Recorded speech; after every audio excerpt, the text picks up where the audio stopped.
The dust cloud rising from the horizon made Faith Summers' heart pound in her chest as she stood on the weathered porch of her late father's ranch. The year was 1875, and at 22, she had never expected to find herself the sole proprietor of the struggling Summers Crossing Ranch in the New Mexico territory. The telegram that had arrived just 1 month prior had changed everything. Marriage arranged. Stop. Thomas Xavier arriving September. Stop. He will save the ranch. Stop. Faith smoothed her simple blue calico dress and adjusted the lace collar that felt too tight around her neck. Her father's deathbed arrangement with an old war buddy meant she was to marry a man she'd never met, a man she assumed would be as old as her father would have been. 60, perhaps even older. A grizzled veteran with weather-beaten skin and yellowing teeth.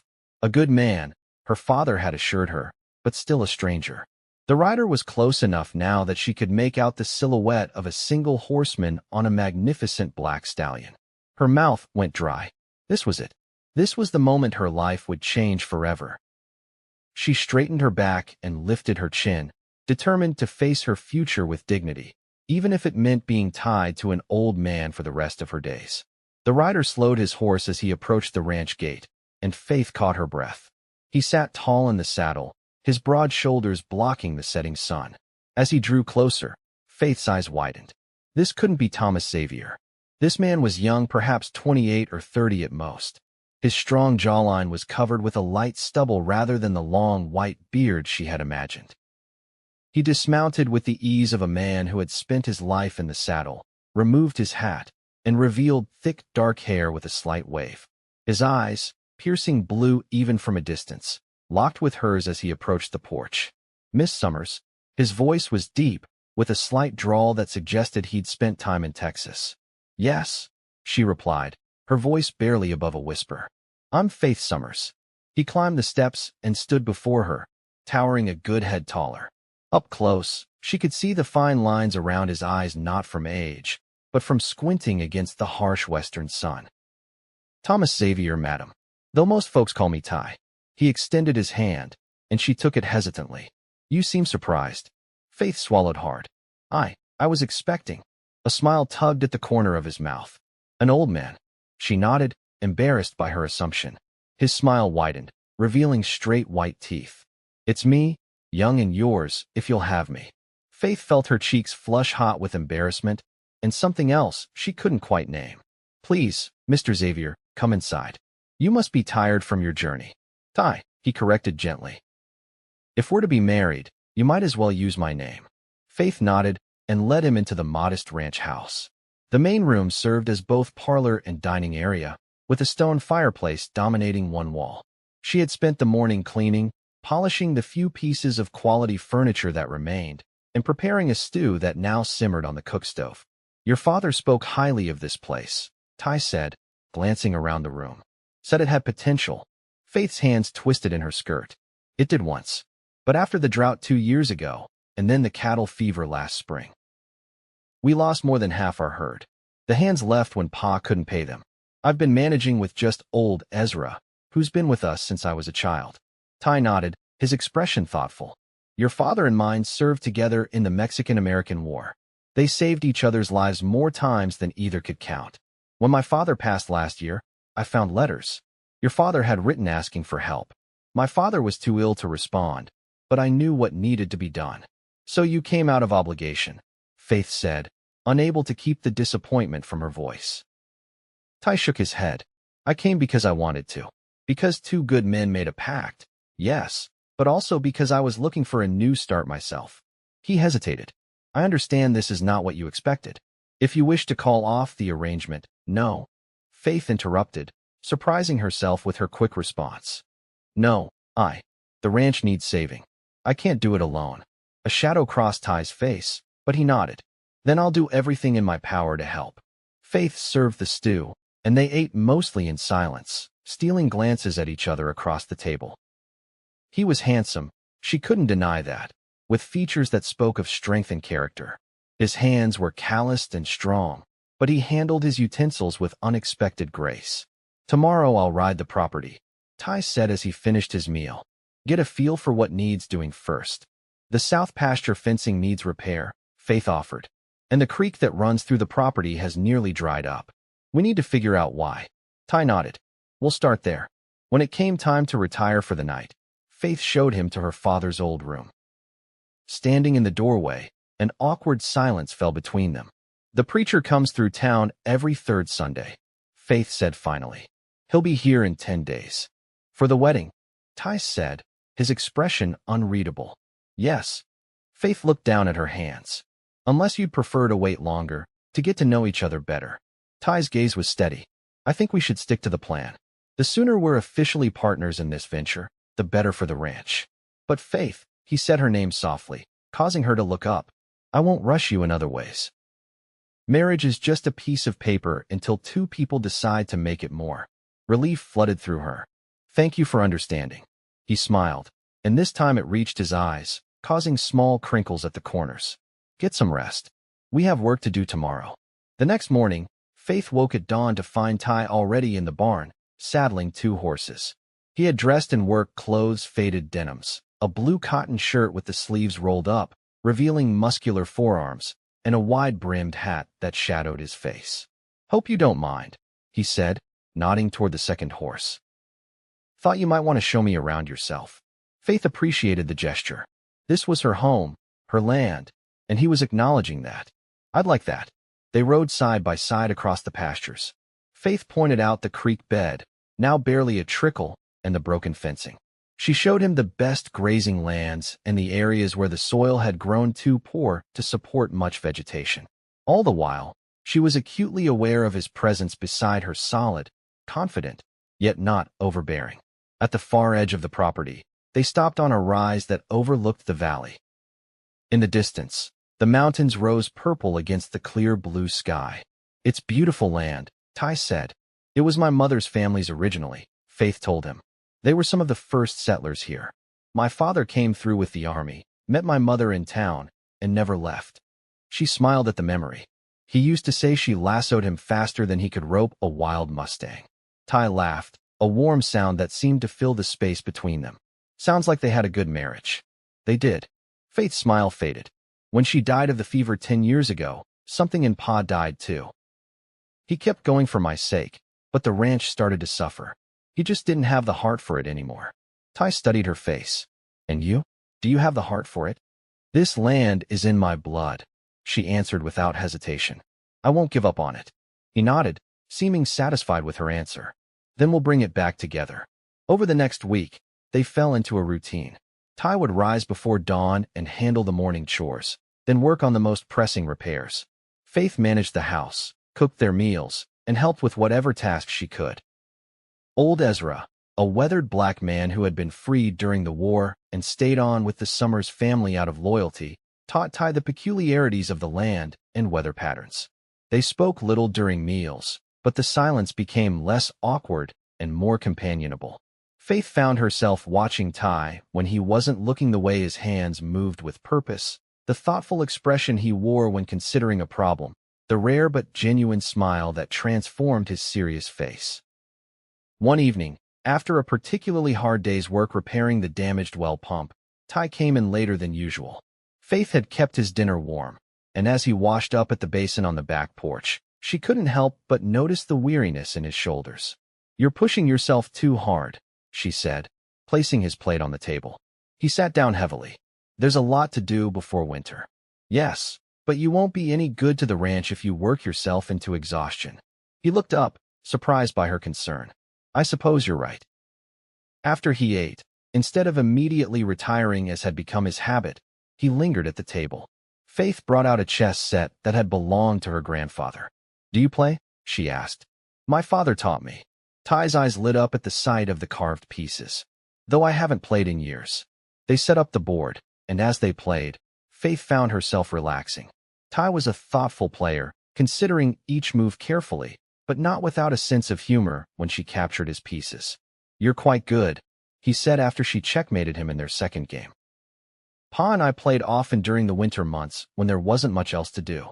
Tell me more about him, Ty said, leaning back in his chair. My father spoke of him with such respect, but I knew little of the man himself. Faith found herself sharing stories of her father, his love of music, his terrible singing voice that he inflicted on the cattle anyway, his patient teaching as she learned to ride and rope. He sounds like he was a good father, Ty said softly. He was. Faith felt tears prick her eyes. He did his best after Mother died. I think he arranged this marriage because he was worried about leaving me alone. He wanted to know I'd be taken care of. Ty reached across the table and briefly touched her hand. I promise you, Faith, I'll honor his wishes. I'll take care of you and this ranch. The simple touch of his hand on hers sent an unexpected warmth through her body. She looked up and found his blue eyes watching her intently. For a moment, she thought he might say more, but instead, he stood and began to put away the chess pieces. It's getting late, he said, and tomorrow we need to ride into town for supplies. The next day, they made the 2-hour journey to the small town of Willow Creek. Faith wore her best dress, a modest green cotton with a matching bonnet. Ty, too, had dressed in his better clothes, a clean white shirt, dark vest, and his least worn denims. He had shaved that morning, and Faith caught herself admiring the clean line of his jaw. Willow Creek consisted of one main street with the essential businesses: general store, blacksmith, saloon, a small hotel, and the sheriff's office. As they tied their horses outside the general store, Faith noticed the curious glances from townspeople. Word travels fast in small towns, she murmured. Everyone knows you're here to marry me. Ty offered his arm as they walked into the store. Let them talk. We have nothing to hide. Mr. Patterson, the storekeeper, greeted them with exaggerated enthusiasm. Miss Summers, and this must be your intended. We've heard so much about you, Mr. Xavier. Have you now?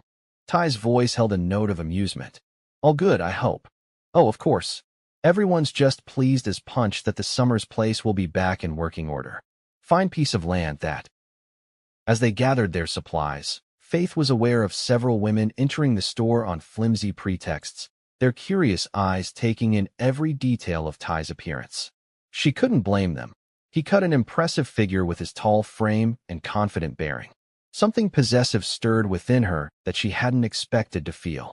We'll need more salt pork, she said, perhaps a bit more loudly than necessary, placing her hand on Ty's arm. And coffee. We're nearly out. Ty glanced down at her hand on his arm, a small smile playing at his lips. Whatever you think we need, darling. The endearment, spoken for the benefit of their audience, nonetheless sent a flutter through Faith's stomach. As they left the store with their purchases, a commotion down the street caught their attention. A group of rough-looking men had emerged from the saloon, and one was shouting at a young woman who was trying to hurry past. That's Florence Miller, Faith whispered. The schoolteacher. And those men are from the Carter outfit. They've been causing trouble since they moved onto land north of here. The man grabbed Florence's arm, and she cried out in alarm. Without hesitation, Ty handed Faith the packages he was carrying and strode toward the confrontation. Excuse me, he called, his voice carrying down the street. I believe the lady would prefer to be on her way. The man turned, swaying slightly from drink despite the early hour. Mind your own business, stranger. Ty stepped between Florence and the drunk cowboy. When a man manhandles a woman in the middle of the street, it becomes everyone's business. The cowboy lunged forward, but Ty sidestepped easily. The man's momentum carried him past Ty, who simply stuck out his foot. The cowboy sprawled face first in the dirt, prompting laughter from onlookers. The man's companions, for equally rough-looking cowboys, stepped forward menacingly. That's enough. Sheriff Morris had emerged from his office, rifle in hand. Carter boys, you've been warned about causing trouble in my town. Get back to your ranch before I decide you need to cool off in my jail. The cowboys muttered threats, but helped their fallen comrade to his feet and retreated toward their horses. The leader, brushing dirt from his clothes, pointed at Ty. This ain't over, mister. Nobody makes a fool of Bert Carter. Sheriff Morris approached as the Carter gang rode out of town. You must be Thomas Xavier. Heard you were arriving to marry Faith here. He extended his hand, which Ty shook firmly. Good to meet you. Those boys have been a thorn in my side since Old Man Carter bought the North Range last year. His sons think they own the territory. Thank you for your help, Mr. Xavier, Florence said, her face flushed with embarrassment and gratitude. Please call me Ty, and I'm glad I could assist. On the ride home, Faith was quiet, thinking about the incident in town. Are you worried about the Carter boys? Ty asked, reading her expression. They've caused trouble before. Cattle missing, water rights disputed. Pa stood up to them, but after he got sick, they took advantage. Ty finished for her. Well, that stops now. Faith looked at him, studying his profile against the afternoon sky. You weren't afraid. 5 against 1, and you didn't hesitate. Ty shrugged. I've faced worse odds. Where? In the war. He was silent for a moment. After. I worked as a marshal in the Dakota Territory for a few years. Learned that most bullies back down when someone stands up to them. Faith absorbed this new information about the man she was to marry. Is that why you came here? You were looking for something quieter. Ty's expression grew distant. I was looking for something real. Something worth building. He glanced at her. Your father's letters to mine. They spoke of you with such pride. Said you had your mother's beauty and your grandmother's spirit. That any man would be lucky to call you wife. Faith felt her cheeks warm. He was biased. Maybe. But he wasn't wrong. Ty urged his horse forward, ending the conversation and leaving Faith to wonder at the meaning behind his words. The Sunday of their wedding arrived clear and bright. Faith stood before the small mirror in her bedroom, adjusting the white lace collar on her best blue dress. She had considered wearing her mother's wedding gown, but it felt wrong somehow, as if she would be pretending this marriage was something it wasn't. A knock at her door startled her. Faith, may I come in? Ty's voice came through the wood. She opened the door to find him dressed in a dark suit that fit his broad shoulders perfectly. His hair was neatly combed, and he'd trimmed his stubble to a clean line along his jaw. He looked handsome enough to make her heart skip. You look beautiful, he said, his eyes taking in her appearance. Thank you. She smoothed her skirt nervously. You clean up well yourself. He smiled, then grew serious. Before we do this, I wanted to speak with you privately. He reached into his pocket and pulled out a folded document. This is a deed to the ranch, with both our names on it. I had it drawn up in town yesterday. Whatever happens between us, the land will always be half yours. Faith took the paper with trembling hands. I don't know what to say. You don't have to say anything. I just wanted you to know that I'm not here to take anything from you. I'm here to build something with you. He hesitated. If you're having second thoughts. No, Faith said quickly. No second thoughts. I'm ready. The ceremony was simple, held in the front parlor with old Ezra and a few neighbors as witnesses. Reverend Williams spoke of duty, partnership, and respect, carefully avoiding too many mentions of love and deference to the arranged nature of the union. When it came time for the vows, Ty's voice was steady and sure. Faith's trembled slightly, but she met his eyes as she promised to honor and cherish him.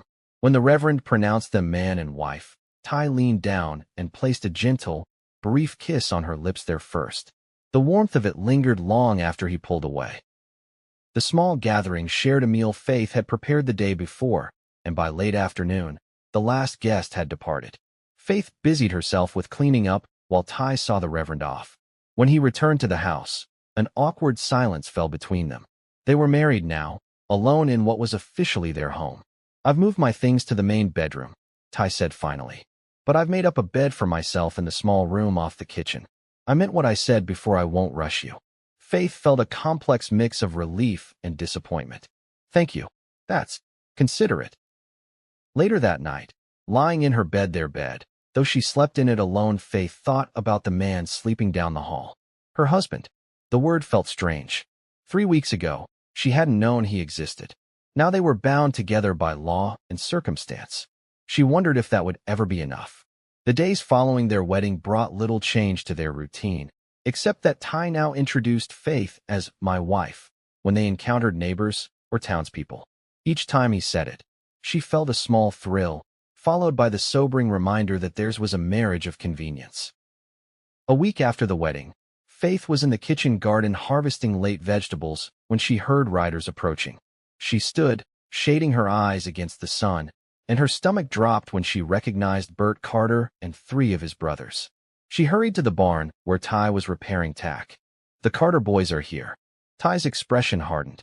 He placed the leather he'd been working on aside and stood. Stay behind me. They walked together to the front of the house as the riders approached. Bert Carter sat tall in his saddle, his face still showing faint bruising from his fall in town. Well, if it isn't the newlyweds, he called, his voice carrying a mocking edge. Thought we'd come pay our respects. That's neighborly of you. Ty replied, his tone neutral but his stance alert. Though most folks bring a gift, not an armed escort. The men laughed, but there was no humor in it. Bert dismounted, followed by his brothers. They didn't tie their horses, a clear indication they didn't intend to stay long. We've got a small problem, Xavier, Bert said, walking closer. See, before your arrival, Miss Summers here, he gave Faith a look that made her skin crawl, was in talks with my pa about selling this place. That's a lie, Faith said sharply. I never. Your pa then, Bert interrupted. Before he passed, he knew this place was too much for a woman alone. My pa made him an offer. Ty's voice remained steady. Well, she's not alone now. And the ranch isn't for sale. Bert spat on the ground. That's unfortunate. Because we need this land. Our herd is growing, and we need the water rights that come with this property. Our water barely supports our own small herd, Faith protested. Bert shrugged. That's your problem. Our offer stands $5,000 for the whole spread. That's generous. The property is worth 3 times that, Ty said. Maybe once. Not now. Bert's eyes narrowed. You're new here, Xavier. You don't understand how things work. This territory belongs to the Carters now. Sheriff Morris only has authority in town. Is that a threat? Ty's hand moved subtly toward his hip, where Faith knew he wore a revolver under his vest. Just stating facts. Bert gestured to his brothers, and they mounted up. Before swinging into his own saddle, he looked at Faith. Think about it, Mrs. Xavier. Money spends a lot better than pride. His gaze shifted to Ty. And some men aren't worth dying for, especially when the ink's barely dry on the marriage certificate. They rode off, kicking up dust that settled slowly in the afternoon heat. They'll be back, Faith said quietly. Ty nodded. I know, but next time, we'll be ready.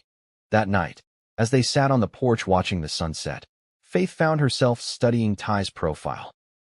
You knew trouble would come with this ranch. Is it worth it to you? He turned to her, his blue eyes serious in the fading light. Is it worth it to you? This is my home, she replied simply. Then it's worth it.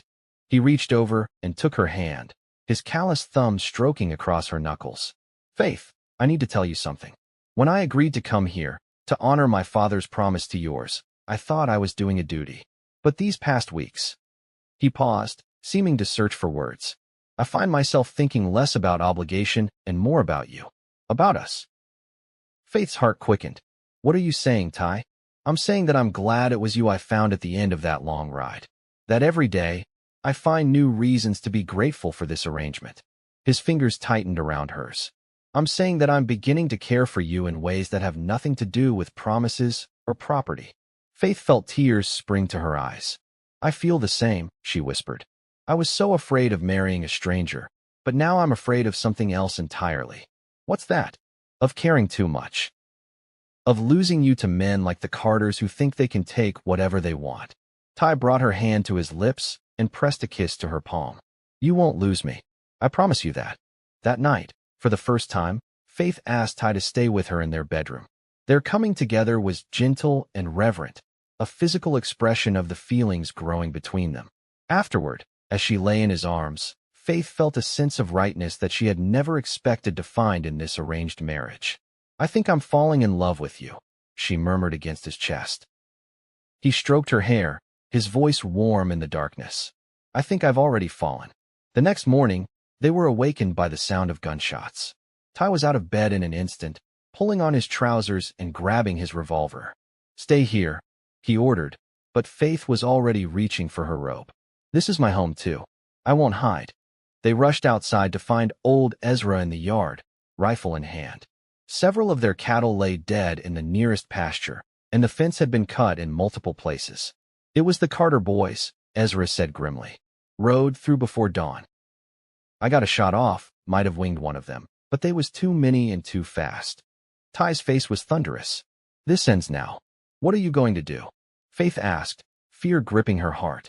First, I'm going to town to speak with Sheriff Morris. Then I'm going to visit some of the neighboring ranches. The Carters can't be making friends with tactics like these. Faith grabbed his arm. Not alone. We'll go together. The ride to town was tense, both of them scanning the horizon for any sign of the Carter gang. Sheriff Morris listened to their account with a deepening frown. I'm sorry, folks, but without witnesses, it's your word against theirs.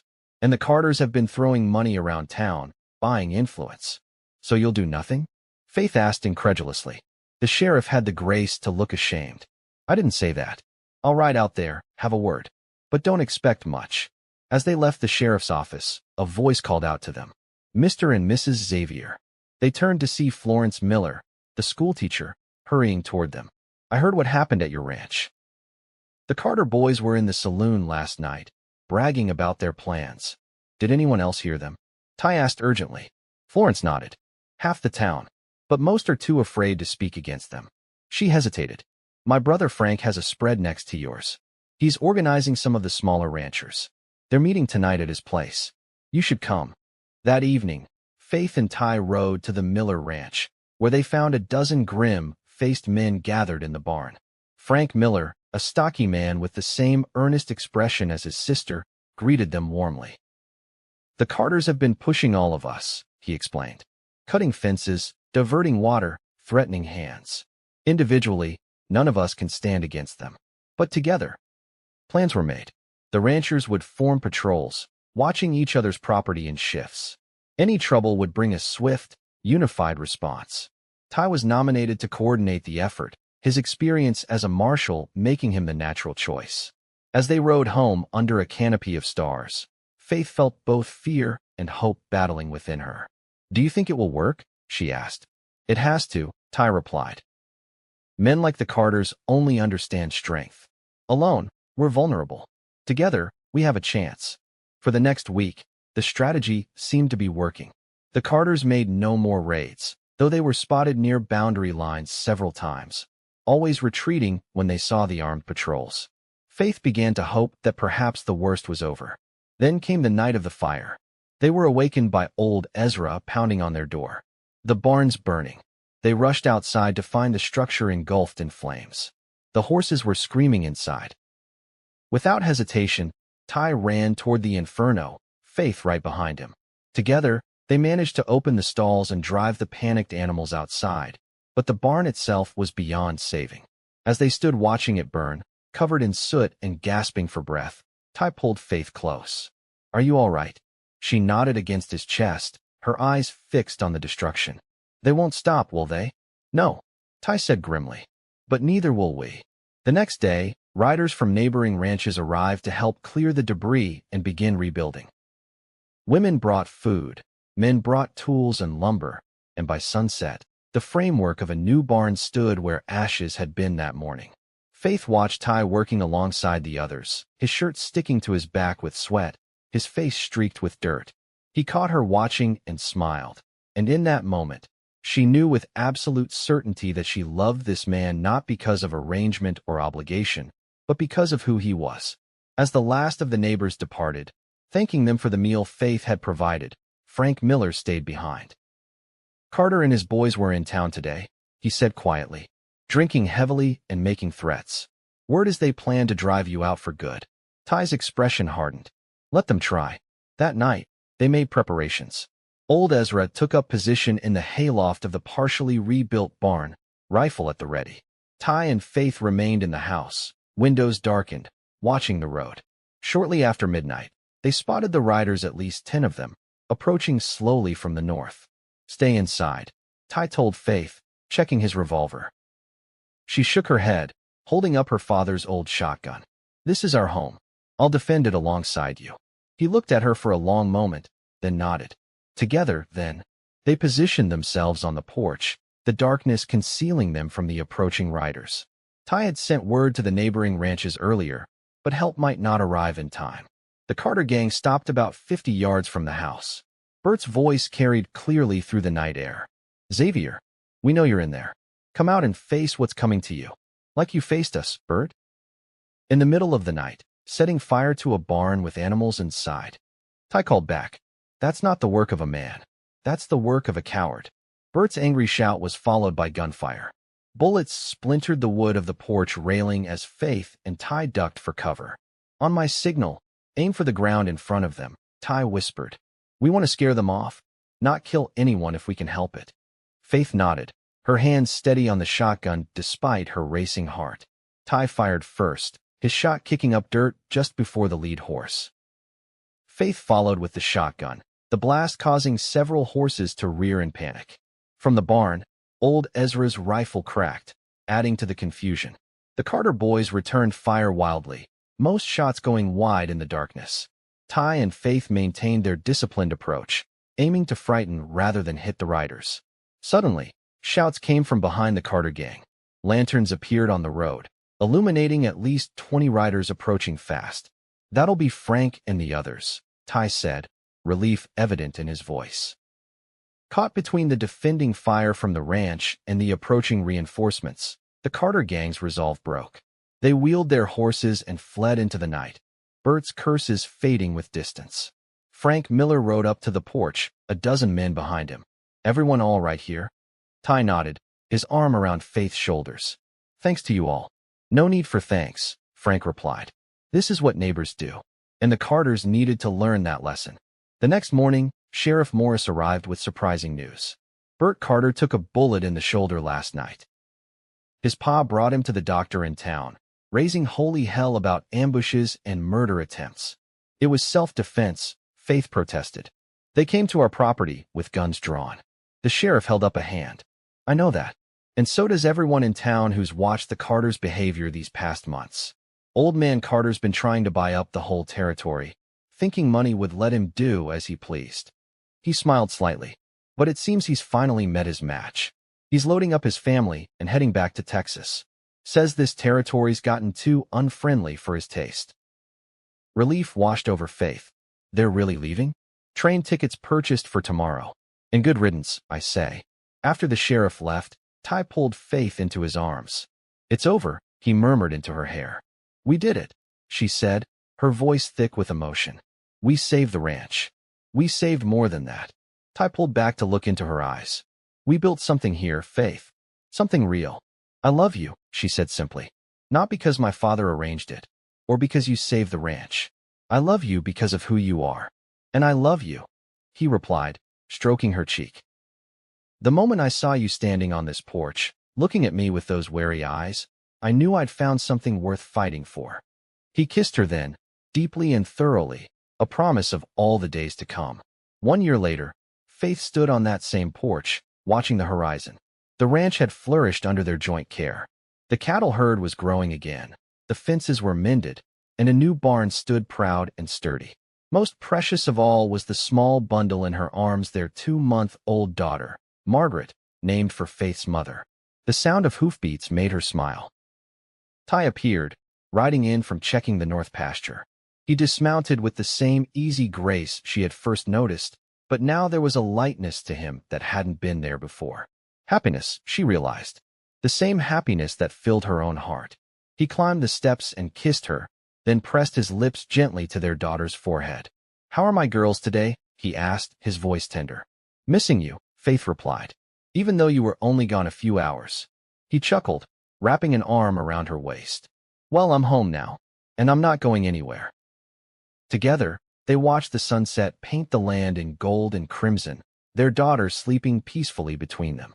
The arrangement that had brought them together had blossomed into something neither could have imagined, a love as vast and enduring as the western sky above them.